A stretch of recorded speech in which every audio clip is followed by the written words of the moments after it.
Blog Talk Radio.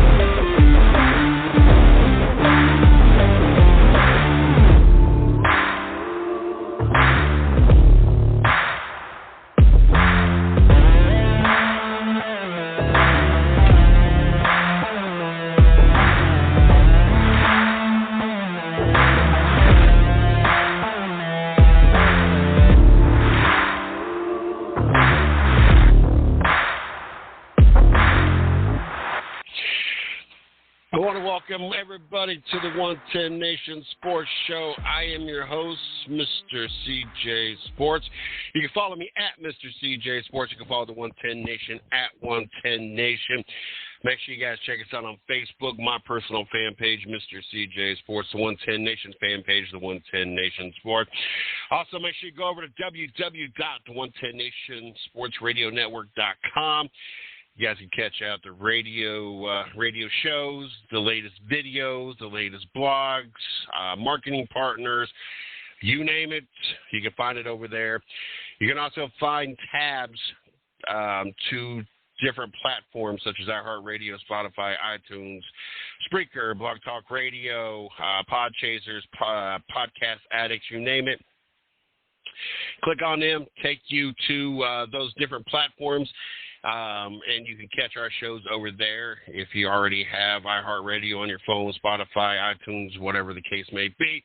All you got to do in the search box is just type in the 110 Nation and follow us there and catch our shows on your favorite platforms. Also, YouTube. And since I brought up YouTube, make sure you guys subscribe to our YouTube channel as we are working hard to continue to grow that. Working on, as a matter of fact, I have one phone for the show. I got one phone that is downloading the content for the 110 Nation Racing Experience. It's actually a 2-email pig. It's twice as long as the normal races. So looking forward to actually seeing this one. The unfortunate side, it takes forever to download these videos. So it's sent in 2 emails. I am about halfway through the first email.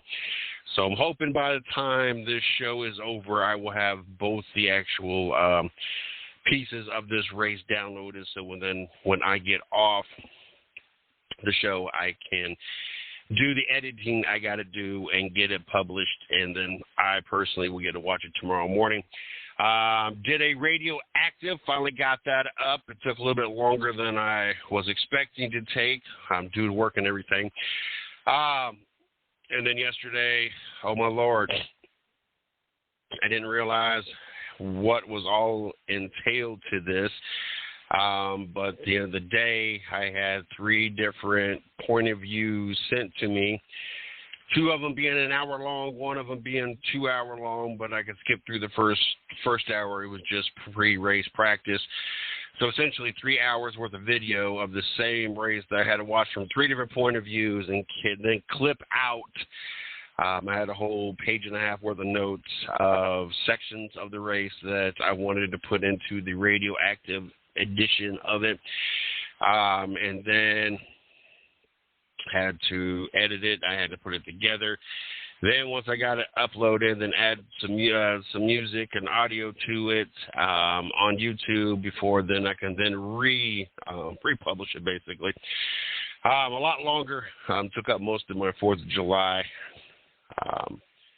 Back was out, so it wasn't like I was doing anything anyway, but it did take up a lot more my time than I thought, so make sure you guys go check that out. I really like how it turned out. It's kind of entertaining to watch. And make sure you guys check the rest of the videos. Before I get Mario in here, we were DoorDashing Sunday, and my son saw looked like tripods and stuff on the side of the road. And this one of these nicer neighborhoods that we was in. He's like, on the way back, I better check it out. So on the way back, we stopped and looked, and next thing I know, he's loading 3 different tripods with lighting, those lighting umbrellas that were still in packages and everything else into the backseat of the car. So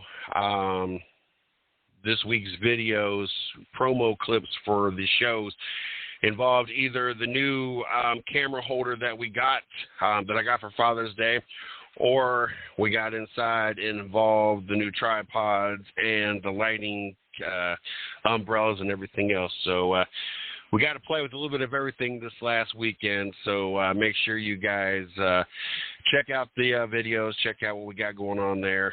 There was no addition of there's only one nation. We will be doing an episode next week.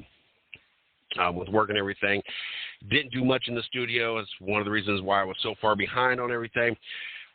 This week's a little bit calmer. Then we got one more week of calmness. Then the following week, I will actually be out of town. So in 2 weeks, we will not be having a show. I will be deep in the woods. I won't even have cell phone service for 5 days. So looking forward to that. But anyway, let's get Mario in the studio. We got a lot of things to jump into. Free agency and the NBA opened up, and seems that everybody went crazy with it. And there's a long list of names and situations we're going to talk about. So without any further delays, let's go ahead and get Mario here in the Carolina Sports Plus studio. Mario, how are you doing tonight? I'm doing pretty good. How you doing today? I'm doing a little on the tired side, but I'm here. So okay. Glad to be on the show today. So yeah, glad you're here. I'm definitely gonna need you this week, and we got a lot of things to jump into. Before we do that, though, let them know where they can find you. Find the Carolina Sports Plus, Facebook, Instagram, whatever events you got coming up, and your boxers. So let's talk a little bit about your boxers before we get into this. Okay. You can check us out online at CarolinaSportsPlus.com. You can check us on social media at Carolina Sports Plus on Facebook and Instagram. You can also check us out on YouTube. We got a lot of good things going on. We're currently doing this month's shoe raffle, which is next Friday, the 14th at 9 p.m. on Carolina Sports Plus on the Facebook. We will be drawing live, so that's always a good time of the month. You know, somebody's gonna get a nice pair of Jordan shoes. You know, if their winning number comes out. But we got a lot of other good things going on. We got a couple boxers now. Angel Munoz, he's fighting July the 29th. Lamar Russ is also fighting on the same day, and that is July 29th. And Michael Williams Jr. out of Fayetteville is fighting August the 12th in Fayetteville. So we got a lot of good things going on. Got a couple car shows coming up this weekend. We're going to be on Bragg Boulevard, and then we'll be on the festivals for a while. But other than that, let's talk about some sports. Brings back some memories, and you said we'll be up on Bragg Boulevard. For those that are not familiar with Fayetteville, that's not necessarily something you brag about. Being on Bragg Boulevard, this is where the strip joints and a lot of your cowgirls used to walk up and down. Yeah, back in the days. I will tell an interesting, funny, slightly embarrassing story real quick. I was new to the area. I just got stationed at Fort Bragg. And for those that are listening to the show that are long-time Fayette people, when you first came off Fort Bragg, back in the day when Fort Bragg was an open post, right where to the left is Shaw Road, I can't remember what to the right is, it takes you to All-American. There used to be a Citgo gas station on the left-hand side. It didn't used to be whatever it is now. and I think it's a Circle K now, a new Circle K. Across the street, there was the Cleaners, and there was a BP that was a very inconvenient in and out of the parking lot. Across the street from them, they sold mobile home houses and stuff. But it was back in the day when I had a beeper. Thought it was cool. Thought it was the shizzle back in those days.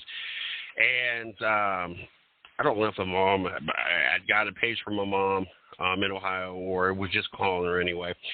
But I pull into the parking lot. On the right-hand side of the Citgo was payphones. And so I pull on that side of the parking lot, and there's two ladies on the phone talking. And so I'm sitting there for a minute, and then they kind of look up, and one of them's like, "You need to use a phone?" I'm like, "Yeah." She goes, "All right, we'll be off in a minute." So I was like, "Fine." And so they get off the phone. I pull up. They go in the gas station. I get on the phone, make my phone call. I can't remember if I actually talked to anybody, if I did get a hold of my mom, to how long, what extent, whatever, blah, blah, blah. But anyway, by the time I got away from the phone, the two ladies were back out. And they were like, "Look, can you run us up the road? We locked ourselves out of our house or apartment, whatever it was, and our landlord has a key, and just up the road, and can you just bring us back?" Now, their apartment was right across the street, right behind where the mobile home little thing that they would sell the mobile homes at. And the landlord house, I guarantee the drive to the landlord house and to their apartment was probably a 2-minute drive, period. It wasn't no big deal. So this is where it goes downhill. It gets a little bit on the embarrassing side.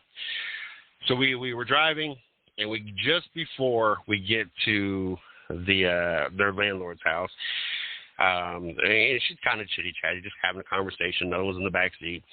And she's like, "Speaking for myself." And she goes, and she looks at the girl in the back seat. She goes, "Can I speak for you?" She's like, "Yeah." She looks at me and she goes, "We're call girls." And I was like, what the hell did I just do?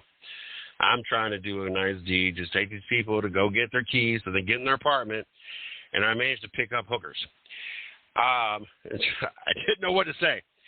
And she's like, "We're prostitutes." And I'm sitting there thinking, I know what the hell a call girl is. I don't need you in my car at this point. I let them go inside. They got their key. And then between, like I said, from the landlord to the apartment was probably a minute drive. And they were like, "Well, if you ever want to do this or do that or do this, just let me know." I'm just sitting there thinking, I just want to get y'all to where you're going. Like, I was just trying to do a good deed. So, yeah, people always kind of look at me funny when I told them I've picked up call girls before, not on purpose. But anyway, free agency season has opened up. And I tell you what, this weekend was a wild one. It went quick, hard, and a lot of moves. I'm not going to say a lot of moves. A lot of contracts were signed. A lot of surprises in my book. To name a few: Derrick Rose to Memphis, the Lakers re-signed D'Angelo Russell, especially how he played in the playoffs.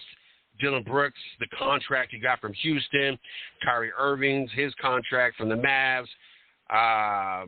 Draymond Green, after opting out in the contract he got.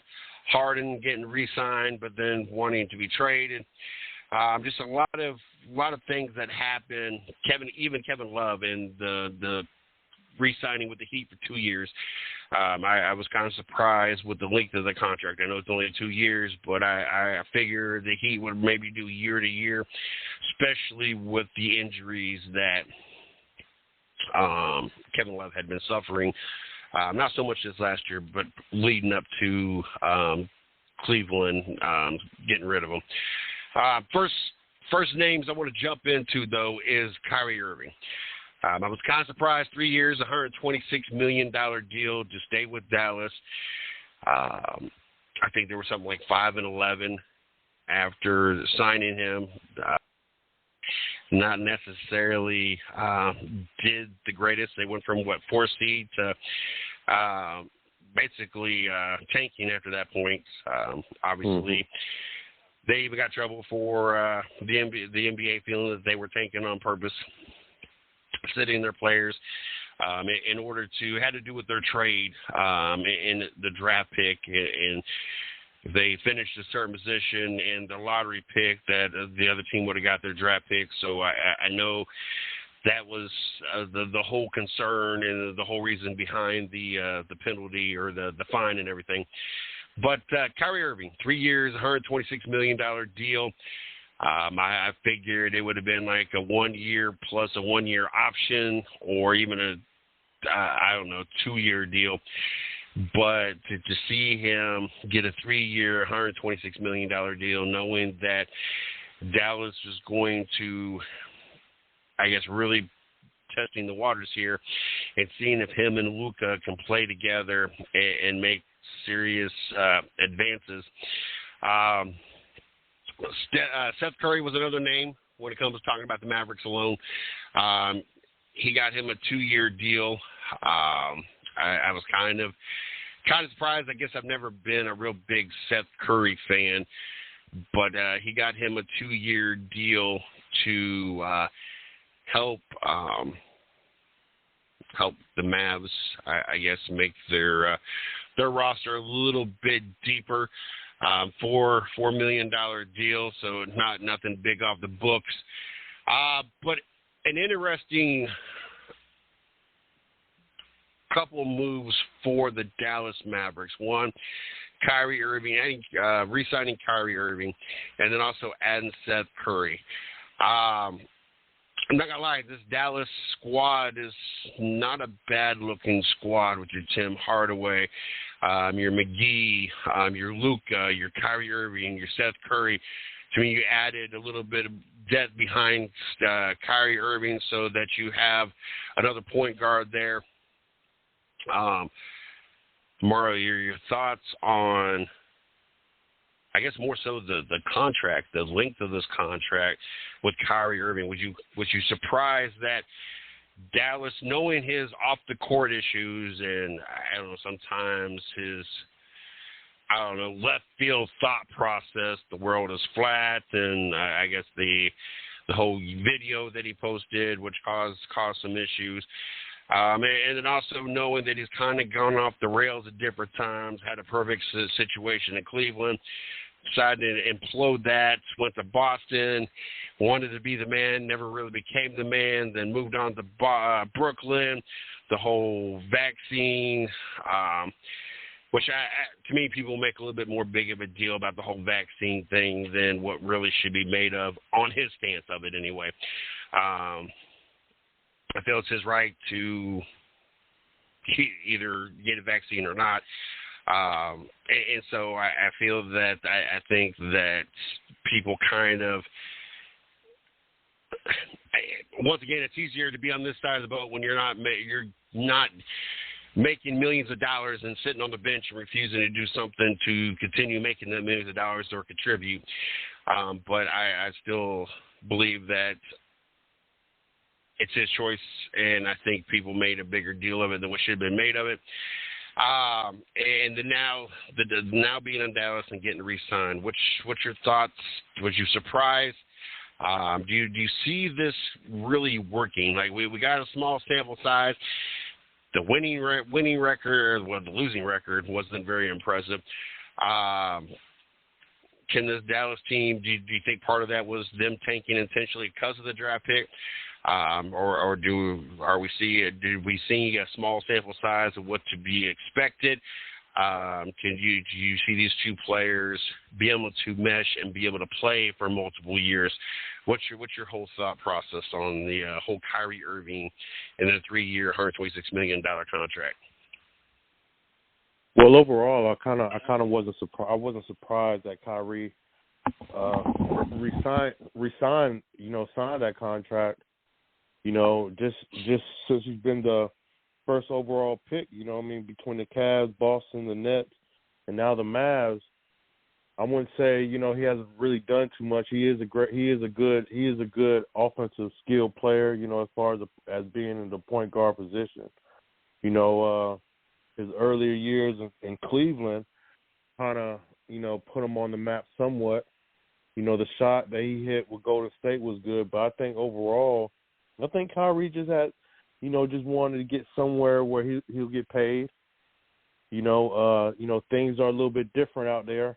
as far as him being a free agency, you know, as far as the money he wants to have, and the teams that's really willing to sign him.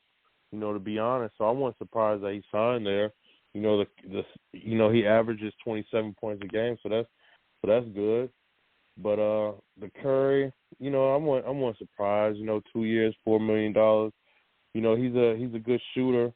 You know, he's streaky. You know, he only averages 11 points a game, so that's not you know, too much to be really excited about. But overall, I think their team has a lot of holes.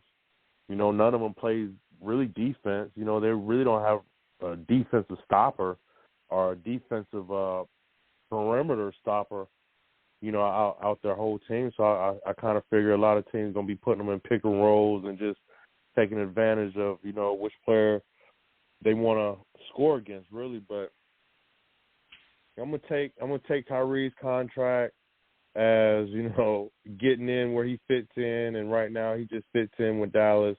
The money's good, you know. He has a superstar to see what they can do, but it's not a surprise. I don't there's no big splash to go along with Dallas, you know. So they'll probably be 7th, 8th seed, you know, fighting in for a playoff spot or around that area. I don't see him top 4 in the West, so, you know, good luck. I'm glad he signed, and see what he can do.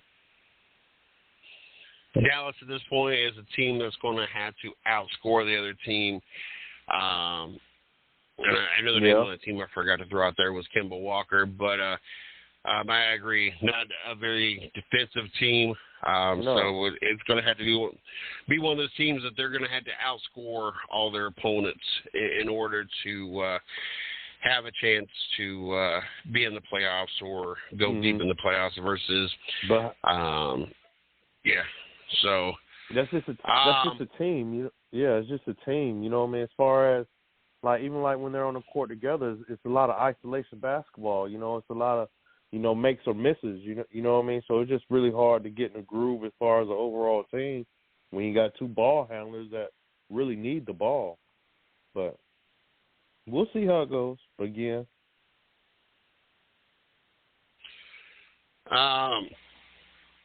Another team that there's a couple teams that actually made quite a few moves. Houston was another team, but the Lakers re-signing Hachimura, I guess is how you say his last name, which was not surprising. I thought the contract was a pretty good contract. D'Angelo Russell, I think, caught a lot of people off guard.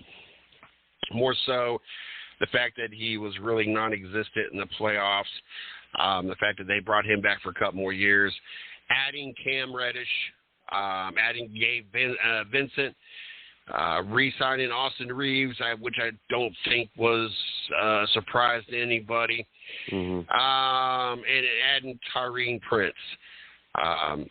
So they definitely made some moves. They definitely added a little bit more depth to the team, and I think that they added pieces that they needed to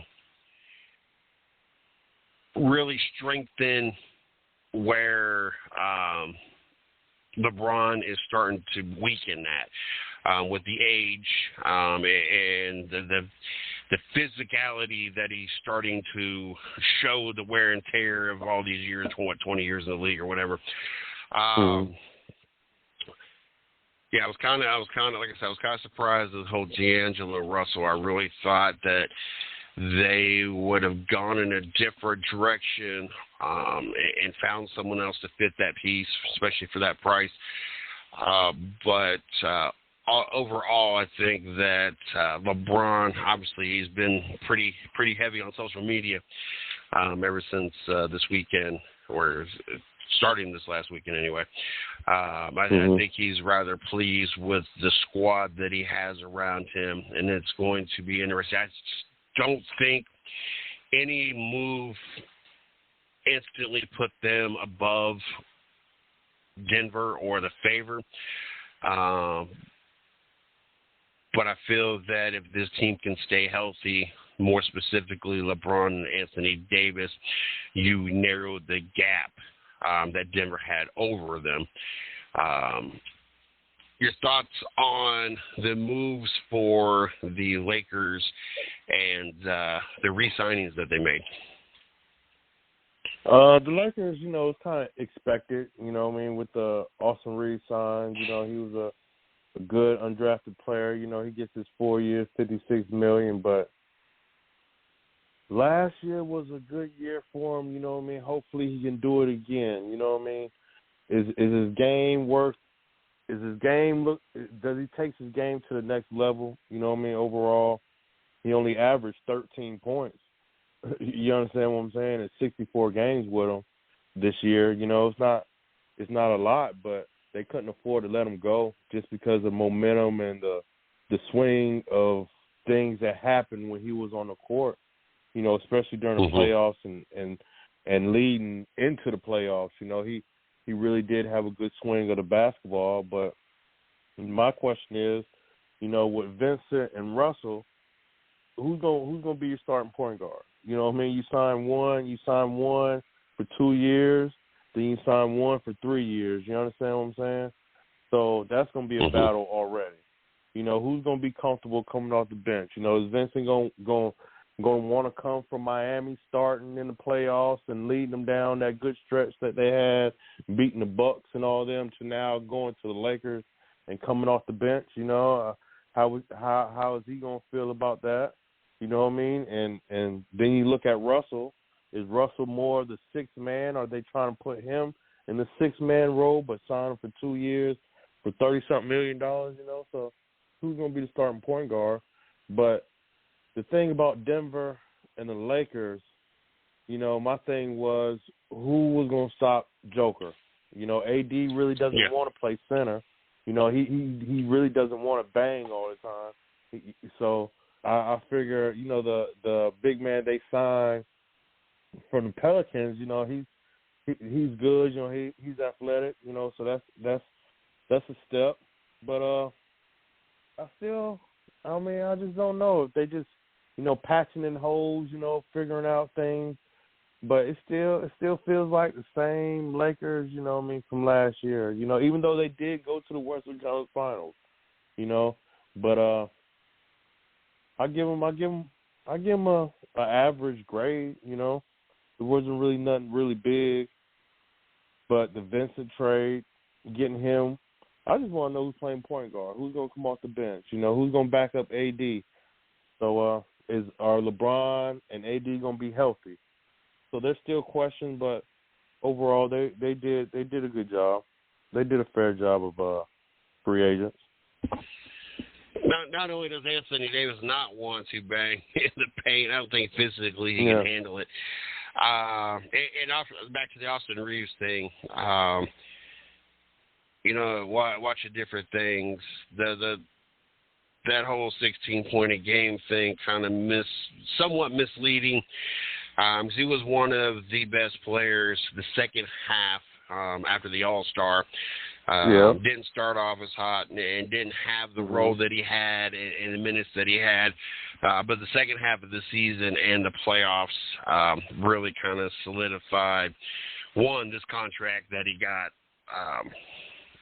or at least made it possible, but also really helped. I'm not going to say it. I don't want to use the word pad because I don't feel he was padding his stats, but really, I was going to say fluff, but I didn't want to use the word fluff because he didn't fluff it, but really made his numbers, made his stats look a lot better than what the first half of the season looked like. So completely two different halves of a season for Austin Reeves, and therefore, that's what got Austin Reeves into the position that he is right now, and making it at possible that he got the contract that he got. Speaking out west, Draymond Green, he got his extension. He went ahead, or not extension, but signed to a 4-year, $100 million as he opted out of his player option so that he could turn around and re-sign with Golden State for a 4-year, $100 million contract with the player option in the final season. Has played 11 years with the Warriors.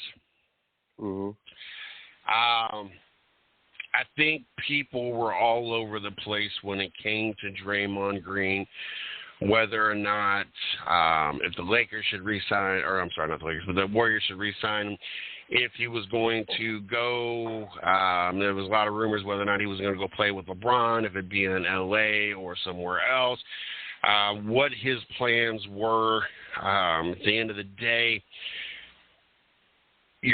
regardless your thoughts, and I'm not a big Draymond Green fan, especially because of the beef, more so the beef that went on between him and my Cavaliers in the finals. But at the end of the day, the Golden State Warriors needed Draymond Green, regardless if you like his style of play, if you, however you think his style is, if it's dirty, if it's rough, it's whatever the case may be. Golden State would not have the championships that they have without Draymond Green. If you didn't have the player that played the defense the way he played defense and helped run the floor the way he did, and brought that grit, brought that edge, and played with that certain, I'm not going to say charisma, but played with that certain attitude. There's no doubt in my mind Golden State either A, may never had won a championship, or B, wouldn't have won as many championships as they did. No matter how good Steph Curry was, no matter how good at the different points that Klay Thompson and Curry were together, this all wouldn't have been possible without Draymond Green. For Golden State fans and for the Golden State organization, I mean, it's good for them. I think, one, I don't think you overpaid. 4 years, $100 million. I don't feel that that's a ridiculous contract. I feel that's a pretty fair contract to some of the. I mean, hell, Kyrie Irving was making $20 or $41 million a year. So to break down Draymond is only $25 million a year. And I feel over the last at least handful of years, Draymond's been more effective with Golden State than Kyrie's been effective with any organization. So I feel that Golden State got a good deal on this contract. I personally would be shocked, especially as long as this run has gone on with Steph Curry, with Draymond Green, with Klay Thompson. I honestly would be shocked if these three don't retire as Golden State Warriors. And no, not come back and sign with the Warriors for a day. I would be shocked if these three players did not play their entire career for the Golden State Warriors. I think when these contracts are up for all three of them, I think it's going to be an uncomfortable conversation because, especially Draymond Green, you're talking 4 years from now. Are you ready to walk away from the game? 15 years in the league. And as vital as he's been to those championship runs and those championships, and hell, even that, 73-9, or not 9, but 73-9 season, the production has fallen off throughout the years. And even though he's still a vital piece to this Golden State Warrior team as is, he's not the same Draymond Green that was there when they won that championship in 2015 or 16, and then the ones with KD, and even the loss against the Warrior or the Cavaliers, and it was either 2016 or 17, whatever it was. I think there's going to end up being an uncomfortable conversation 4 years from now with Draymond Green. I think when Klay Thompson's contract or next contract, the same amount of time frame, whatever that is, I think there will be an uncomfortable conversation. Maybe not so much with Steph Curry. I think he has fell off the least. But these three players, I feel, want to always play for the Warriors and retire as a Warrior. And at some point, there's going to have to be that conversation, especially at the Warriors end. Loving the loyalty wanted you to only play for us, but 4 years from now, I don't know if I see the Golden State Warriors willing to re-sign Draymond Green or re-sign for anything other than maybe veterans minimum. So I think at that point when new contract time comes up 4 or 5 years from now for all three of those players, more specifically Klay Thompson and Draymond Green, I think there's going to be uncomfortable conversations. It'll be interesting. Do they just go ahead and call it a career, or are they wanting to continue the career and possibly go somewhere else? But I as of this point, I see them only playing for the Warriors. I think this is as simple as this contract is, and maybe not as effective as Draymond was at one point in time, and had even a little bit of issue this last year, and even fought Jordan Poole, one of the teammates, and hit one of the teammates this year.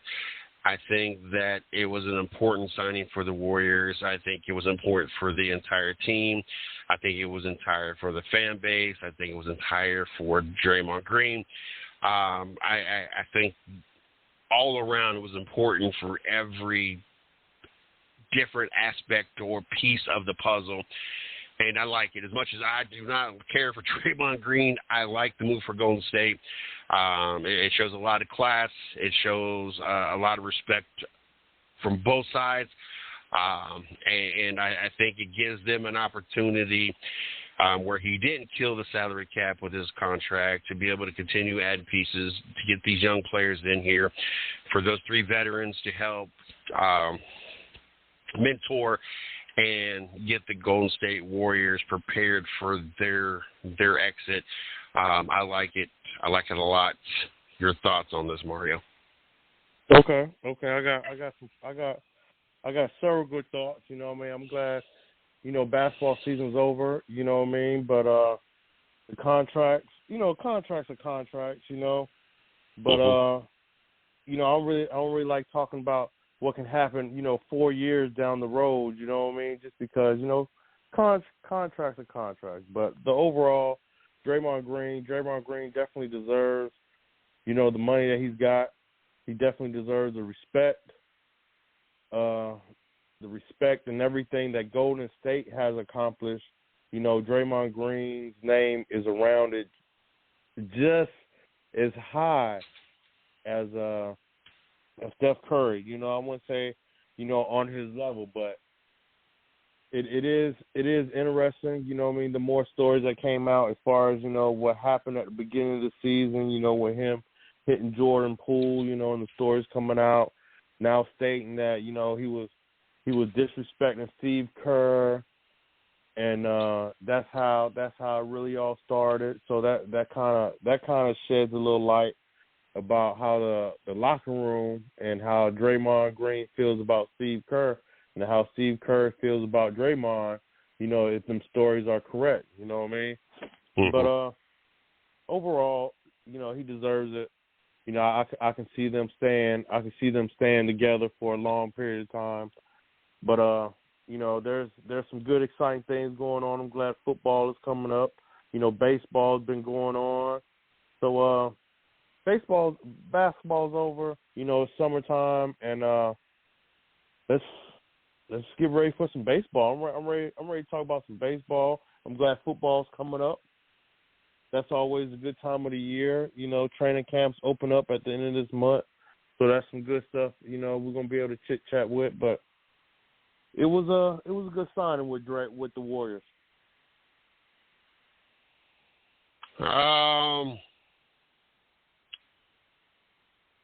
Next team that made, to me, a lot of moves. I was kind of surprised by the contract money that they spent. But the Houston Rockets, they kind of went all in on making their team better. I don't know if this was in hopes to lure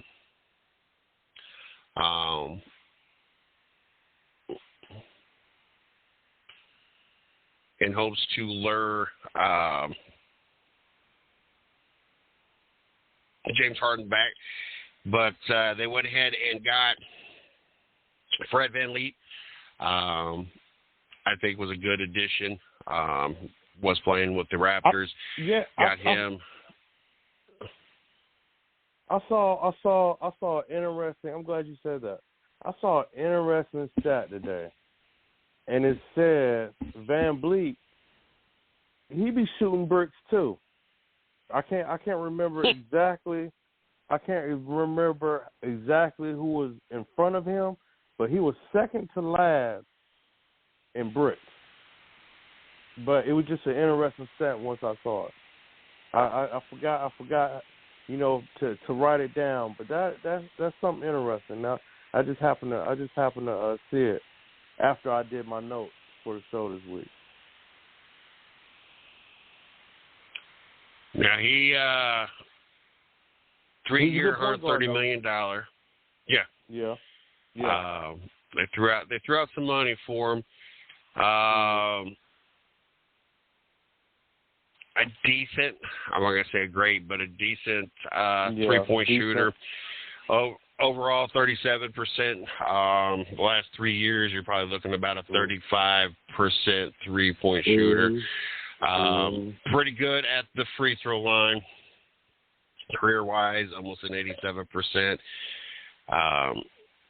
He's going to get you upper teens, lower 20 points. The other signing, which I think caught a lot of people off guard, and not so much that Houston, maybe necessarily that Houston signed him, but for the amount of money that Houston signed Dillon Brooks for. I think a lot of people didn't feel that there was a big market for Dillon Brooks. Kind of became the focus point of the Lakers Grizzlies playoffs.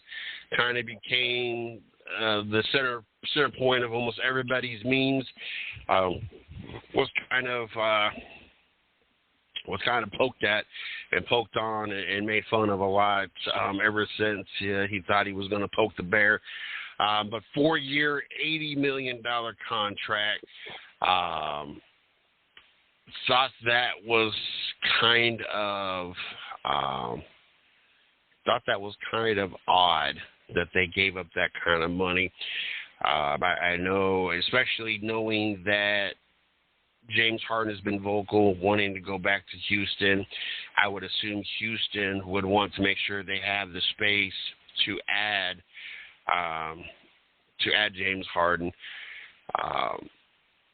But yeah, 4 years, $80 million, kind of a lofty price tag for somebody that I don't feel there was a big market for. Was you surprised on this contract? Yeah, I was surprised. Now, I'm not saying I was surprised more about the money. I wasn't surprised about having Brooks on my team. You understand what I'm saying? Because a guy like Brooks can really help a team out. Just, he got the Draymond Green factor.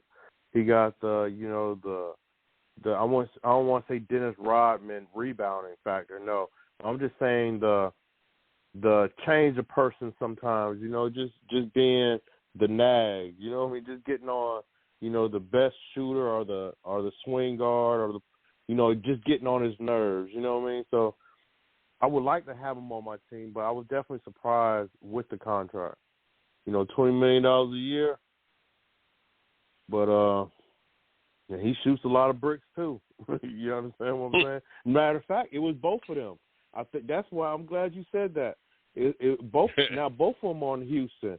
You had Brooks was the lowest, and the point guard was right behind him.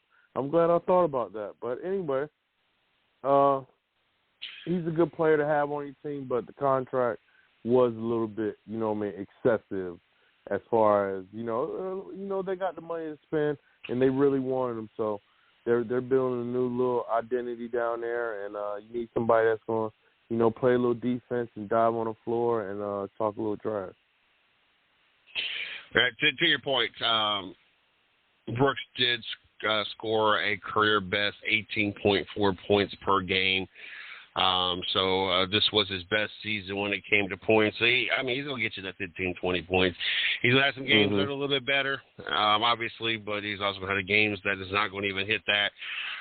But subpar, 47.5% from the field, not from free throw or field, not from the field, or not from 3-point range, but from the field. Period. That is very, very not good. To know that he's not even hitting on average half his shots, and not even close to half his shots. Obviously he is, and I agree, more of that Draymond kind of persona there. He's going to get you on the defensive side. He's also going to ruffle some feathers. He's going to get some tempers riled up. His big thing is to get players off their game by getting in, same way Draymond Green was, same way Dennis Rodman was, to get you a Metta World Peace. We get your blood pressure boiling, kind of take you off your game, have you more focused on committing stupid fouls and getting your temper up to a point that it affects your game. And Dillon Brooks is kind of the same way. I think that's more of what he was trying to do with LeBron James. It just, you don't poke the greatest of all time or one of the greatest of all times. That's just not the person you do it with. LeBron has never been one to get easily shooken up and off his game just over some words. And he did it at the wrong time, the wrong situation in Memphis. And Memphis got, they got some things they need to straighten out too, but he just did it at the wrong time. He shouldn't have did that. Speaking of Memphis, that brings me to another signing. I felt that it was a good piece for Memphis. I'm going to assume that this signing was more to do with the fact that Ja Morant is out for 25 games, and that's the signing of Derrick Rose. A big addition for the Memphis Grizzlies. I don't think that Derrick Rose will ever be the Derrick Rose of at least the early part of his Chicago Bulls career. But he has been more durable and more reliable than the back end of his Chicago Bulls career and other stops he has made when it comes to the injuries. It seems that he's been able to play more and be more effective for the teams that he's played. 14 years in the league, 2 years, $6.5 million career, $6.5 million contract. That's crazy. I just think that Derrick Rose, who was an MVP at the league one point in time, even only 14 years into the season, only making $3 million a season, I would have never imagined that young into his career that he would be just making that type of money.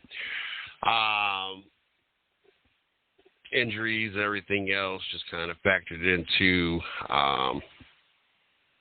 everything. I like it. Obviously, Derrick Rose is going to be able to help Memphis get through this suspension. Hopefully, Derrick Rose is able to stay healthy through the suspension. I think that, for the most part, that's all they're counting on is good quality minutes during Ja Morant's suspension, and then probably more so coming off the bench so you're not risking injury once Ja Morant comes back. So it gives you somebody to kind of lead the team in rest time for Ja Morant. I like it. A veteran player, someone that doesn't seem to, it's kind of does the right things. It's not one of those trouble players or anything that's going to lead your young players down the wrong path or anything. I like the move. I hope this is the last move for Derrick Rose, the Bulls, the Knicks, the Cavaliers, the Timberwolves, Detroit, and then now back at the the Knicks before this move. So I like it. It'll be interesting to see what he can do for the Grizzlies, and more so kind of coming out of the starting role once Ja Morant comes back, and that transition will be interesting to see. Yeah, it's definitely.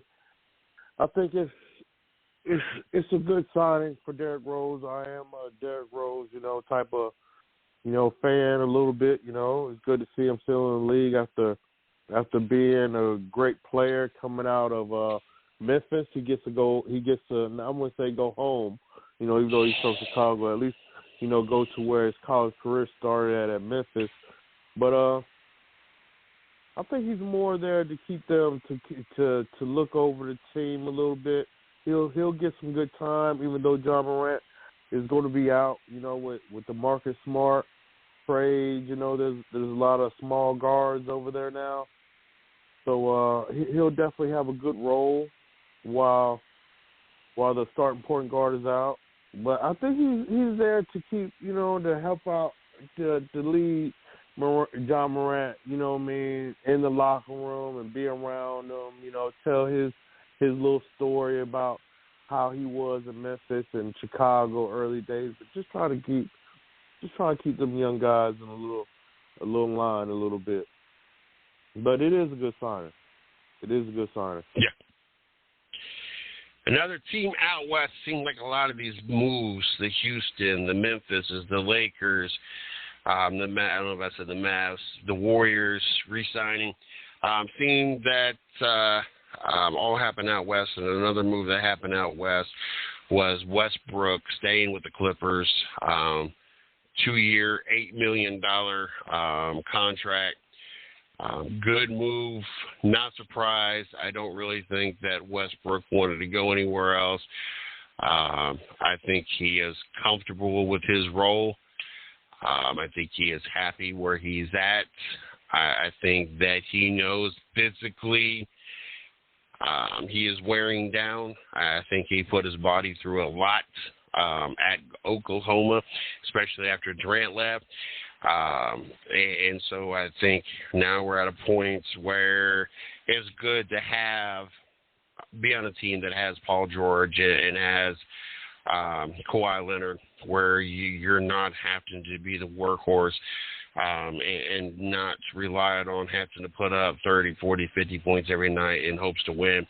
Now you get to be a role player. Now you get to he's made his money. So, at this point, it's not so much about the money. It's more about doing what you love to do and hopefully win a championship. But I like this move for the Clippers. I like this move I think it was a smart move for Russell Westbrook. I don't think that there was a lot of people out there in the market for Russell Westbrook. I think teams would take him if they had the cap space and it was available. I just don't think that teams were really in the market. It wasn't, let's go see if we can get Russell Westbrook. Now, if Russell Westbrook's there and willing to come play and kind of fit in our system for $5-6 million, well, sure, we'll take him.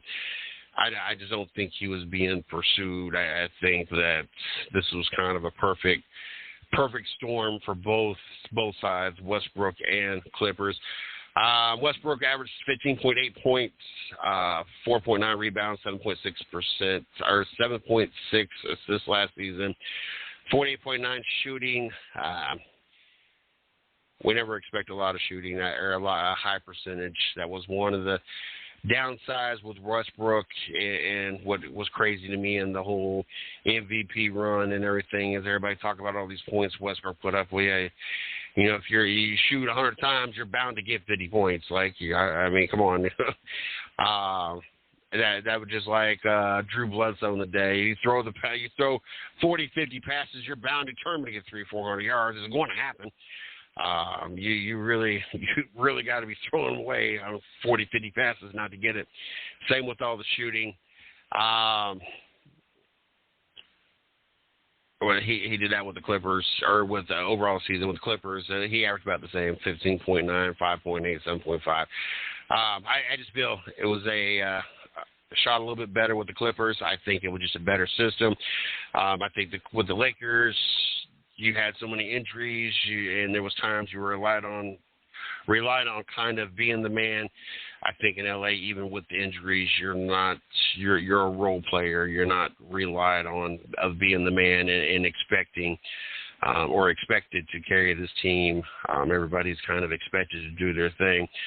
At the point in time where Westbrook was with the Lakers, if AD and LeBron was out of injuries, that left nobody, because this was before Reeves started making a name for himself, and all the rest of the names on that team was really making a name for themselves. And so you were kind of expected to carry the workload, but with the Clippers, you're not so much. So a little bit more depth, at least versus at least last year anyway. This year, the Lakers obviously have fixed a lot of that, and some of the players have come into their own since then. But definitely like it.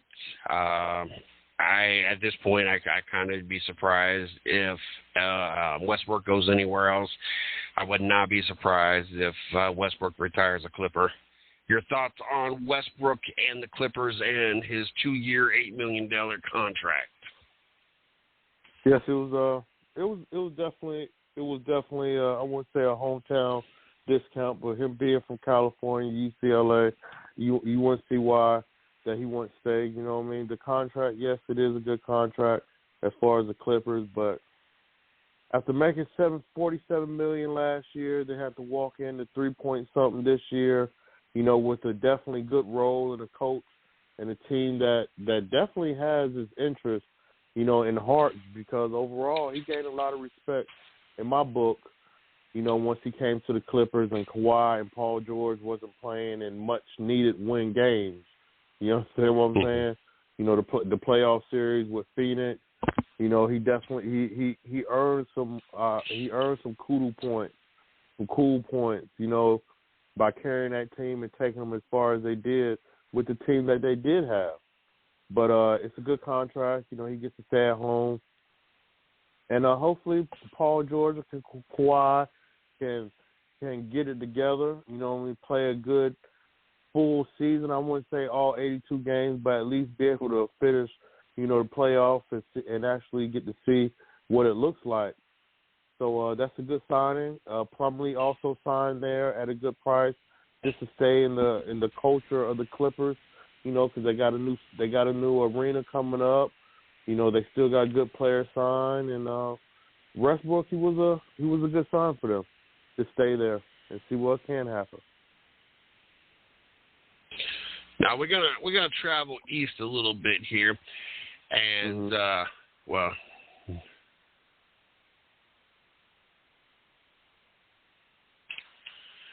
Oh, got almost done uploading the first video, and it said I'm out of space. So, good Lord, and that was just the first video. So I'm going to clear some things out, and hopefully we'll be able to get this loaded up on there. But anyway, we're gonna head way out. I guess way out east. This one kind of flew underneath the radar, and that's the Chris Middleton signing. 3 years, $102 million. I don't think anybody really expected Chris Middleton to go anywhere, and I think that's part of why they kind of flew underneath the radar. Wasn't this extravagantly big contract. Nobody expected him to go anywhere. This was just kind of the Milwaukee Bucks kind of just taking care of the house and just making sure that basically the bills were paid. But even more so to me, it makes you wonder, did this kind of not get a lot of traction, this not be a big topic of conversation because we've taken our focus elsewhere? Like,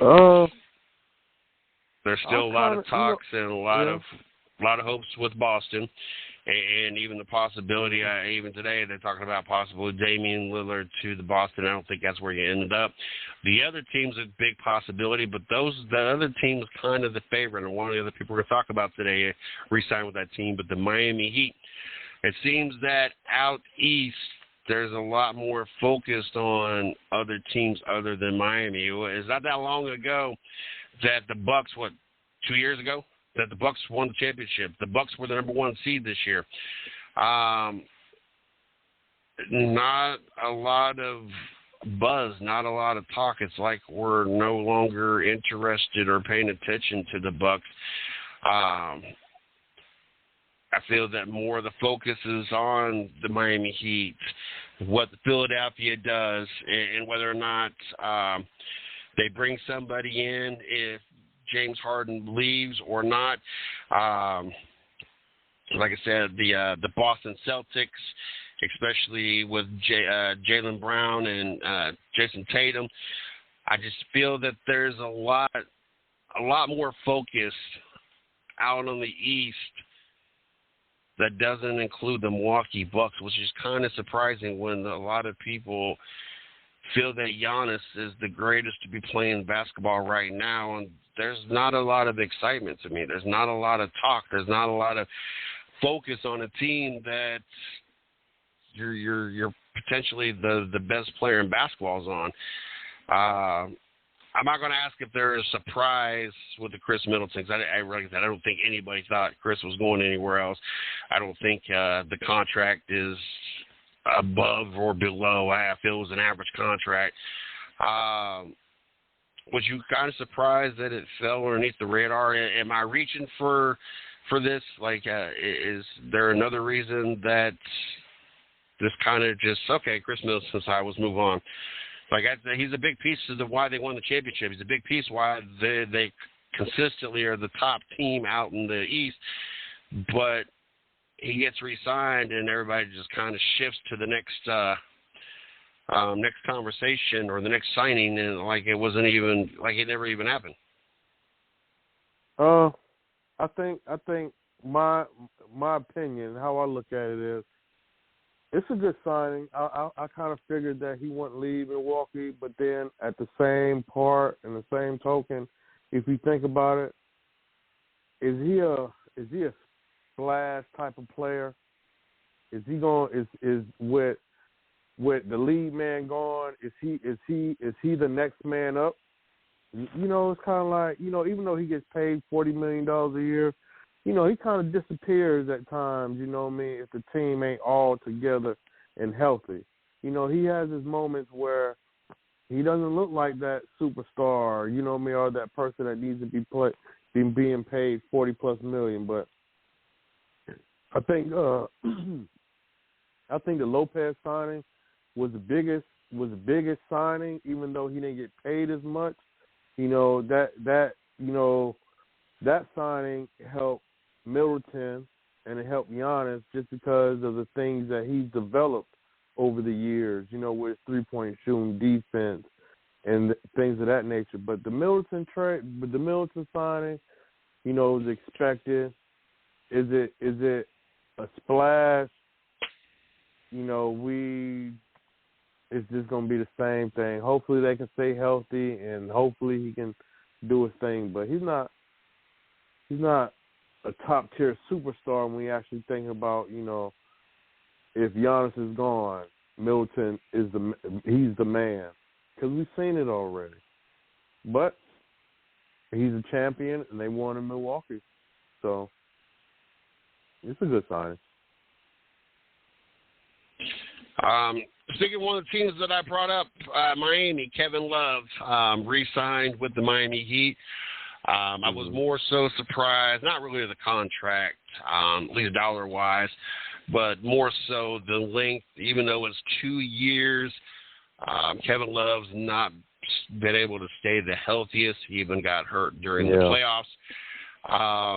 So I was more so surprised at the length of at least the 2 years of the contract. Say length like it's this long contract. But I was more so surprised that they did a 2-year deal with Kevin Love.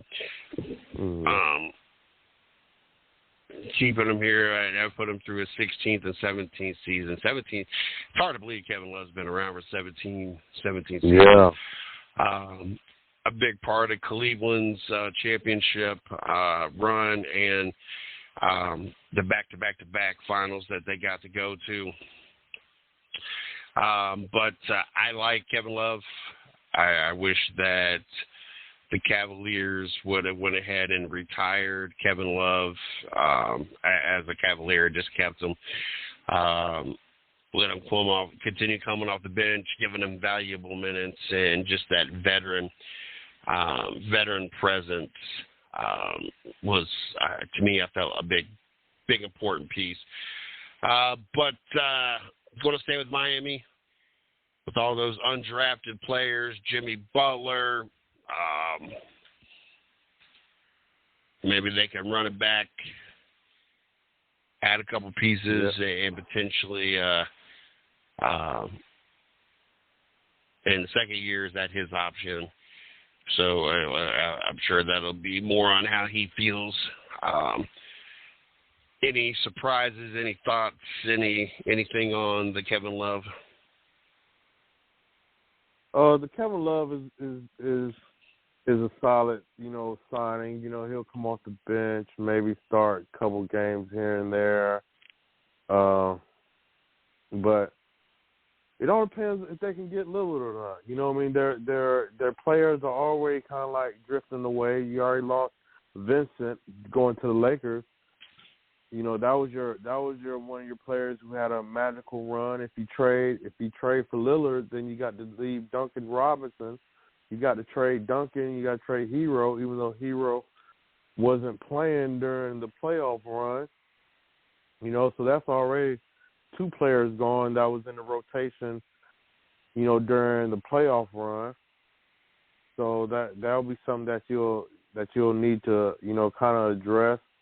I don't know what type of players that they could bring in at this particular point. They was talking about even the player they just got from UCLA, that's supposed to be in a package. So that's another player gone. So it all depends. They can get Lillard and build around it. With Lillard in the East, I would put Miami. I would put them top 3. So. It's a good signing. Love saying, build good chemistry. He's a good leader. So you're gonna definitely get all his points and things off his knowledge and passing the ball and being there for his team. So it's a good sign.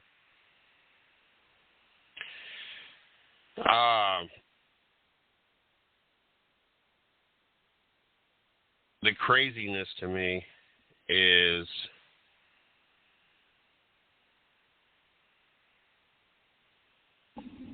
his passing.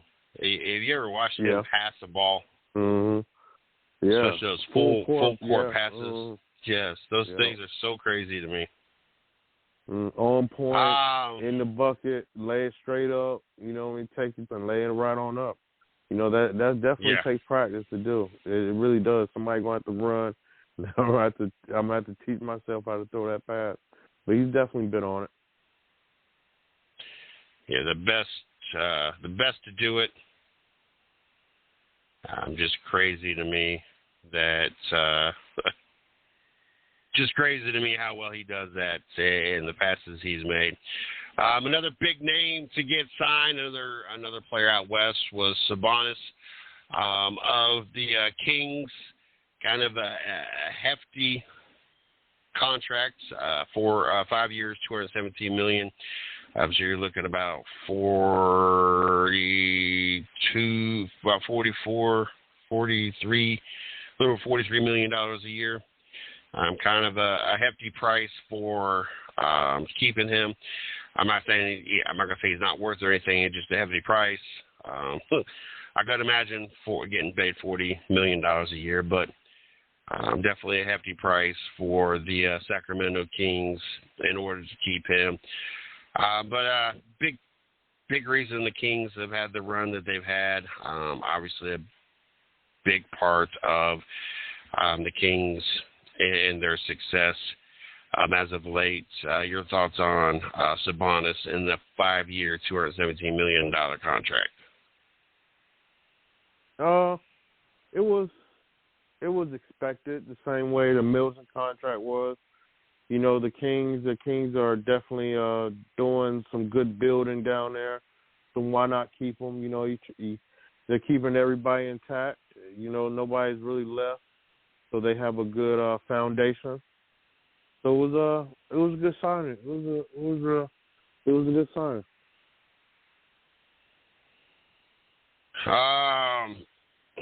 Trying to think, was there any other names, any other contracts that you could think off the top of your head we didn't jump into? Harden obviously got re-signed.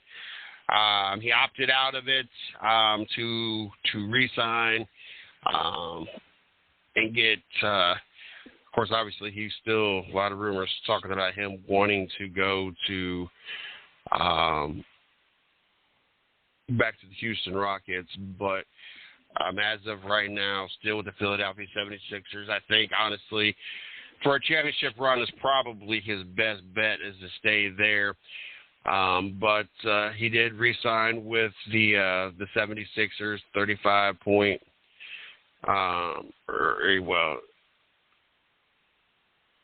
What was the deal on his contract?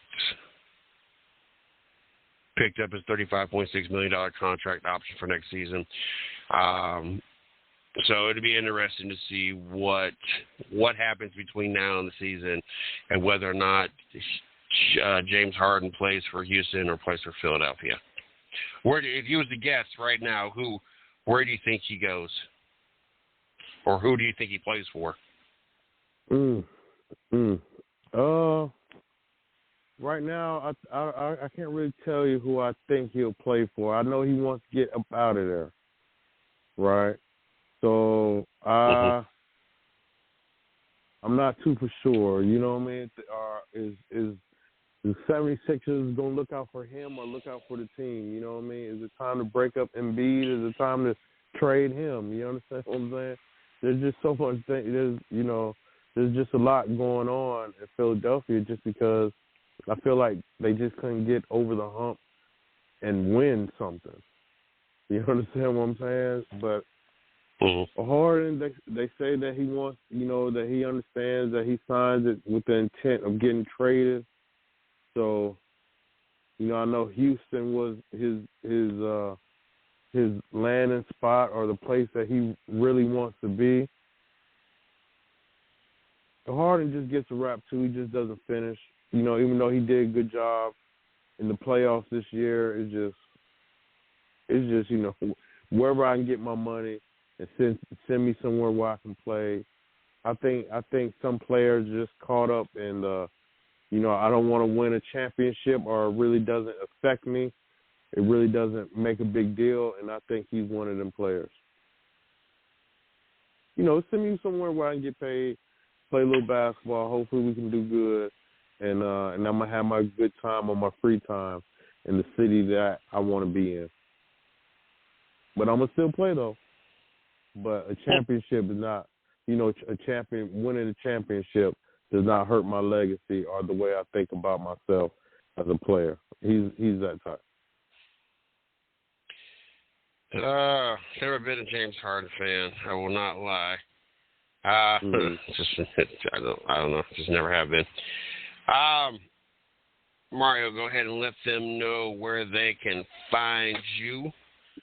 Okay. Where they can find Carolina Sports Plus, social media wise, what you got coming up, and we're going to get things wrapped up. Okay. First off, I'd like to give a shout out to Angel Munoz. His fight's coming up July the 29th at the Armory in Fayetteville, North Carolina. So there's plenty of good things going on. Lamar Russ is also fighting. And Williams Jr. is fighting August the 12th. They're all Carolina Sports Plus sponsored boxers. So, we're continuing to grow, continuing to do some good things in the community. You can find us online at CarolinaSportsPlus.com. You can like us and follow us on social media at Carolina Sports Plus on Instagram and Facebook, also on YouTube. We have a good shoe raffle going on. 1 ticket for $5, 10 tickets for $10, 20 tickets for $15, and the drawing is next Friday night. So that's always a good time of the month where somebody's going to win them a fresh pair of kicks. So definitely like us on social media and get more information there. And thanks for listening to the show, and tune in next week. Definitely looking forward to being back in the studio next week. Like I said, we will be back in the studio next week. The following week, we will not be. I will be in the woods for 5 days. I won't even have cell phone service. So that week, Mario, you won't hear from me at all as well. But we'll definitely be back next week. Make sure that you guys check out our YouTube page, the 110 Nation Sports Radio Network. Go ahead and subscribe. Help us continue to grow that. Like us on Facebook, the 110 Nation Sports. Follow us on Twitter at 110 Nation. Follow us on Instagram, the 110 Nation. Make sure you guys go over to www.the110nationsportsradionetwork.com for all the latest blog, videos, shows, schedules, marketing partners, everything.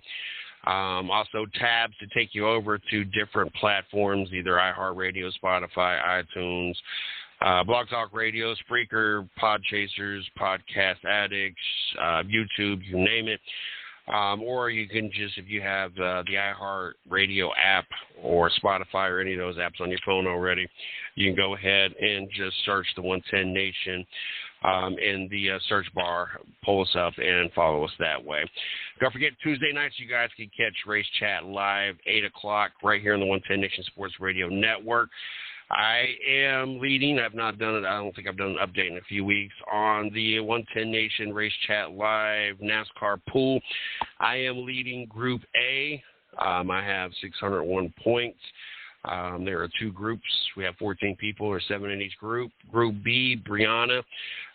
She leads Group B. She has 604 points. So I'm first in my group. She's first in her group. Overall, she has me by 3 points, which won't matter once the regular season ends. Our points get reset. I'm just cruising into the playoffs at this point. I'm going to try to re-download this video. I don't know if I'm going to make it through tonight or not, because it took almost the whole show to download the first of 2 videos before I ran out of space and it aired. I just deleted a bunch of stuff while Mario was talking, so we'll see if that makes it so it can get downloaded. I got a few things to take care of on the phone, so I might have to pause the whole downloading, because you can't do nothing while that's going on. So not 100% sure. Look forward to There's Only One Nation, episode 10 come out this week. We will have an episode of that this week. So looking forward to that as well. We'll be back in the studio next Wednesday night, 8 o'clock. Till next time.